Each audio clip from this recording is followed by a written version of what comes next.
Hello, my wonderful people. Good morning, good afternoon, good evening, good night, depending on your time zone or anytime you are coming across this wonderful platform, God Loves You channel, the home of news. Here we react to all forms of videos, especially what is happening in Nigeria. If it is your first time and you like what you are seeing, kindly subscribe, put on your notification bell to all notification. This will enable you to know when we upload a new video. We have come again to react to this popular debate on the Senate, on Nigerian Senate. Honestly, this country is laughable. What is happening over there can make you to laugh and forget your sorrow. So, my people, you will not hear this from my mouth. We are going to sit down here, listen to this video together, and we'll come to the comment section. This our sister. We are going to watch two different videos in this particular video. This our sister. They give them woto. Now she feeds them. You can imagine.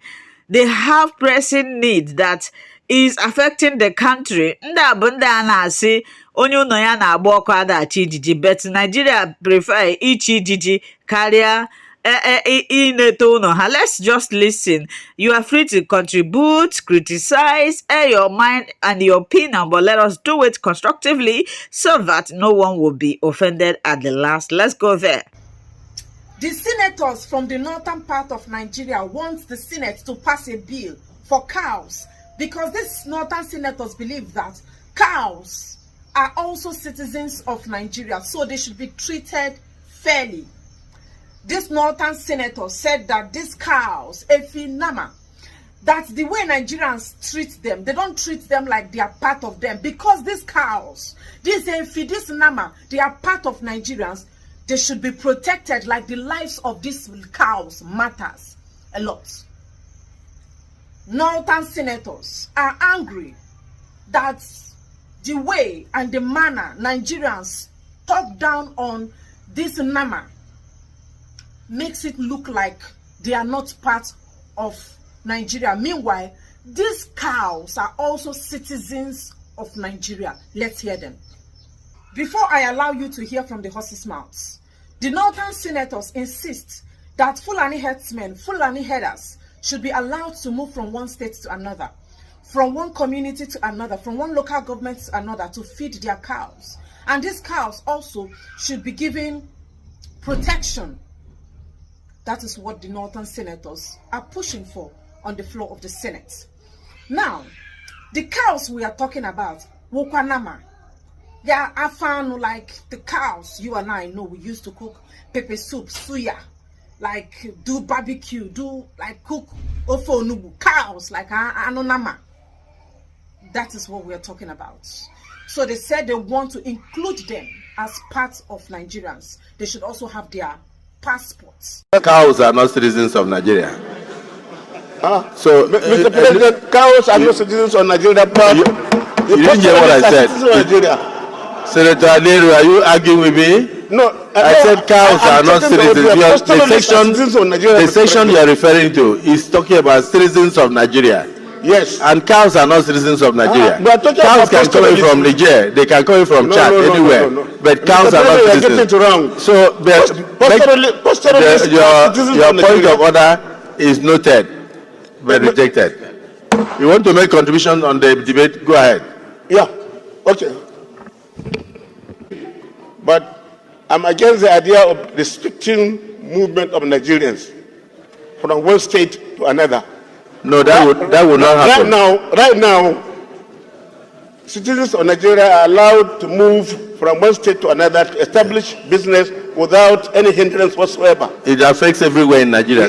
Yes. Nobody can restrict pastoralists movement. As citizens of Nigeria, they can move to north central, northwest, northeast, south, and establish their business without they can do so, but not with AK-47. Yeah. No. I'm not talking about criminals. You don't understand. Yes. You just noticed something. I'm saying that we are going to a portion that says that brings about restriction. So, and I want to refer that to Senator Sam. He has to delete that part. So let's not deviate from the debate. The Okay, debate. let me conclude my contribution. Let me conclude, please. These are the people we are sharing the same country with. These are the people I am sharing the same country with. These are the people you watching me. These are the people you are sharing the same country with. You can imagine their mindset. Look at their mentality. Look at their reasoning. Am I supposed to be sharing country with a man like this? With people that have this type of reasoning? Are you supposed to be called a Nigerian with this type of people? I call Cow a citizen, and you called yourself a citizen of Nigeria. I don't know why Nigerians, we have become so edgy now. Maybe because of the food we eat now. We eat so much of Maggi. We have become so impatient that we don't want to listen to each other. We don't want to, provide solutions that will be workable to our country. Mr. Speaker, I sit here, my colleague is saying the cattle and the herdman, values his cows more than the lives he is killing, which is not true. You can't sit down here and just make conclusions. Yes, the herdsman values even the life of the cow more than his own life. That is how God has created him. This northern lawmaker, this Ajia, is passing a message to you all that a Fulani herdsman, a head that values the lives of his cows more than his own life. Like the Fulani herdsman does not place value on his life. Rather, he values the lives of his cow. And he doesn't joke with the lives of the cows. And that is how God created them. I want you to underline the word. God created a Fulani herdsman to value the lives of cows more than his life. Now I ask you, if a herdsman values the lives of a cow more than his own life, what makes you think that herdsman will value the life of your mother in the farm? The life of your father in the farm? Now you will understand why this herdsman enters the farm in Benue. For drawing our attention to a very critical part of our national life that is leading to a disintegration of our lives through the incessant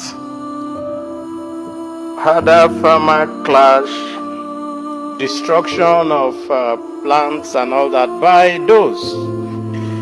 And indeed, that has also led to the invasion of Nigeria by those who call themselves herders but are not Nigerian citizens. I recall, as a member of this Senate, that this bill at a particular time was also introduced on the floor of this Senate by Senator Confus. I recall also the problem that was following the debate, and that problem is what we will need to tackle if we have to get to the nitty-gritty of this bill. While I agree that now is the time for us to stop open grazing, it also means that this is also the time for us to take another look at the law that makes land to be in the hands of states. Because there's no way you're going to be able to establish a ranch in a state if the state government says that they don't want it. I'm glad that Senator Zam has said that those who are sedentary, in states of origin of the herders, should be able to establish ranches. And of course, he has also given us the costing. But in order to do this, we must go back and look at the law. Because if we don't deal with that law, merely asking people to go, if they want to establish ranch, to now go and talk with those. No one owns land. It's the state governments that own land. That means that even if you agree with the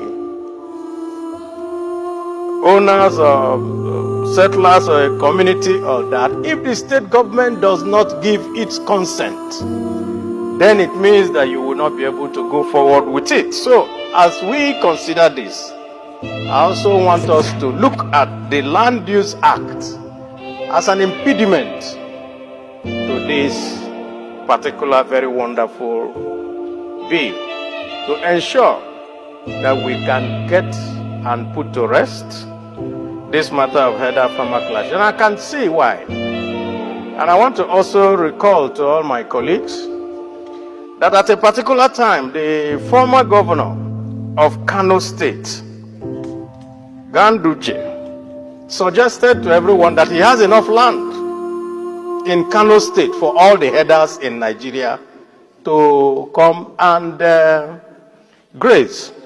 But of course, what happened is that some people are using these headers and all that to destabilize this country. Just 2 weeks ago, I was at home in my own local government in Obingwa, far down in the southern part of Nigeria in Abia State. Some women came to me and said that the herders were bringing their cows to finish up all their planted, and that there's nothing they can do. That even when they come there, they will threaten them that they are going to kill and maim, and there's nothing they can do about it. They wanted for me to do something about it. So I had to go to the local government chairman and said,